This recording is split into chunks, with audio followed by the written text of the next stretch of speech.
No terceiro episódio do Projeção Flix, vou apresentar duas operações que eu realizei para concluir minha meta do dia, trazendo todo o contexto da análise, marcações, ponto de entrada, gatilho de entrada, para que você possa compreender toda a estrutura e colocar em prática da mesma maneira. Então já apoie com o like para fortalecer e também se inscreva nesse canal caso você não seja inscrito. Bora lá sem mais enrolações. Minha primeira operação foi baseada em uma manipulação de um triângulo descendente. Primeiramente, o mercado realizou uma onda de impulso de alta, apresentou um topo, corrigiu, depois ele começa a dar estrutura ao triângulo descendente, trabalhando com uma região de suporte e uma LTB servindo como resistência daquele padrão. Sabemos que esse padrão indica uma grande probabilidade de uma possível tendência de baixa. O mercado vem apresentando topos descendentes, podendo realizar uma onda de impulso de baixa, rompendo aquela região de suporte, vim realizar pullback para configurar uma nova tendência de baixa. Esse daqui é o principal objetivo desse padrão. Mas por ser um padrão muito conhecido, acontece diversas armadilhas manipulando aquele padrão para capturar liquidez antes de realizar o propósito do mercado. E você deve saber de fato analisar esse tipo de padrão para que você não leve loss à toa.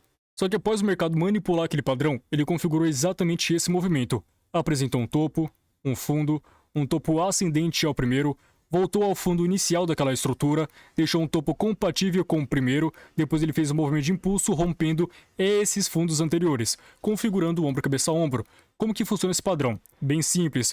O mercado realiza para a gente uma tendência de alta, por exemplo, apresenta um topo, um fundo, um topo ascendente o anterior, depois realiza um movimento de impulso de baixa, buscando o fundo inicial daquela onda de impulsão anterior. Quando o mercado configura esse padrão, é o primeiro sinal de que haverá uma reversão de tendência, de uma alta para baixa, porque nós podemos observar que o mercado causa uma divergência em relação ao movimento anterior. Aqui ele vem apresentando fundos e topos ascendentes. Quando realizou essa onda de impulso de baixa, buscando o fundo inicial daquela onda de impulsão anterior, causa uma divergência, quebrando a estrutura compradora, sinalizando uma possível tendência de baixa.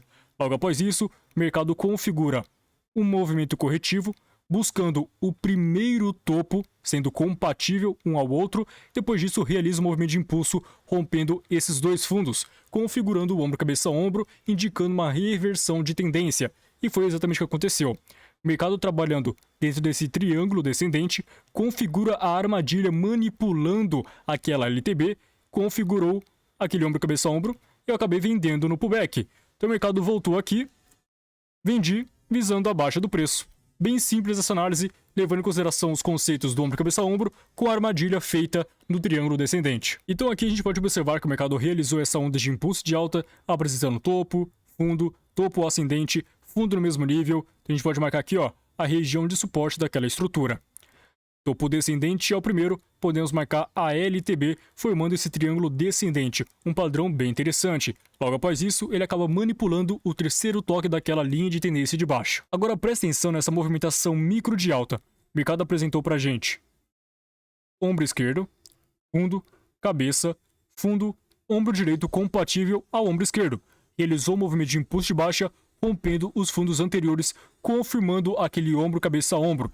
Porém, observe que essa linha de pescoço está inclinada, então eu devo marcar ela inclinada para que eu não perca nenhum tipo de oportunidade no pullback.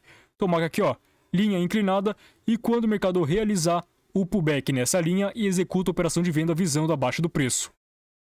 Se você assistiu o segundo episódio dessa série, você viu que eu realizei 3 operações em dia de payroll. A primeira operação foi empate, a segunda deu vitória e a terceira deu vitória, porém com a exposição muito menor, por conta que faltava apenas 1 minuto para sair as notícias do payroll, então eu queria proteger meu capital, finalizando um lucro de R$ 263, sendo que a meta era R$ 500. E já no terceiro dia, eu teria que entrar com 50% do lucro do dia anterior, que seria aproximadamente R$ 130.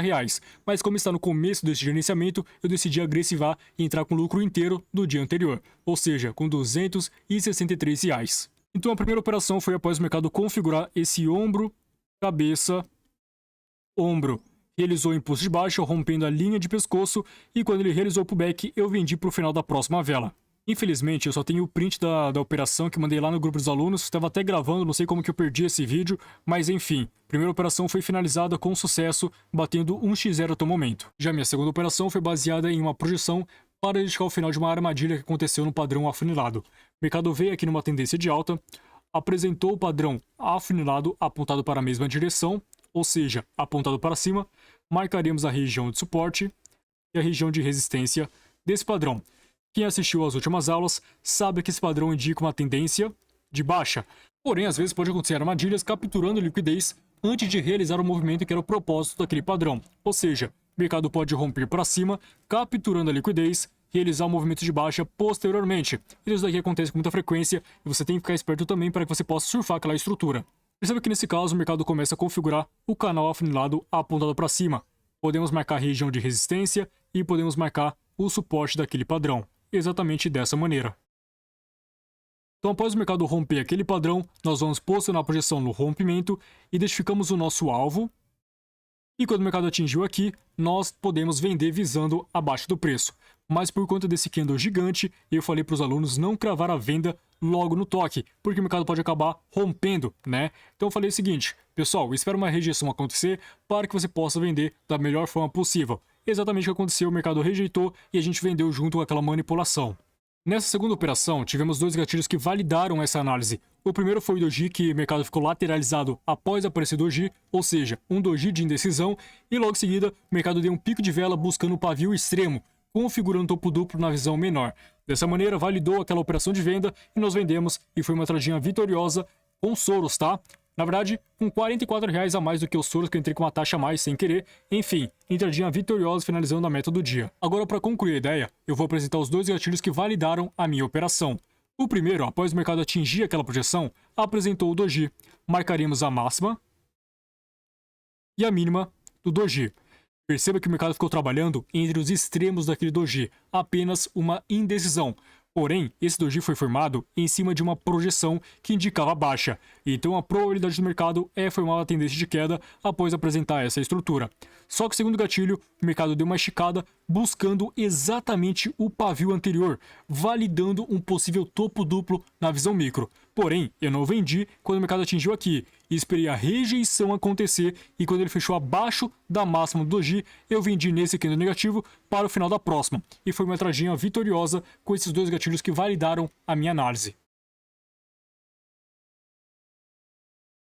A primeira operação foi com R$263, que seria o lucro total do dia anterior, como eu havia comentado com vocês.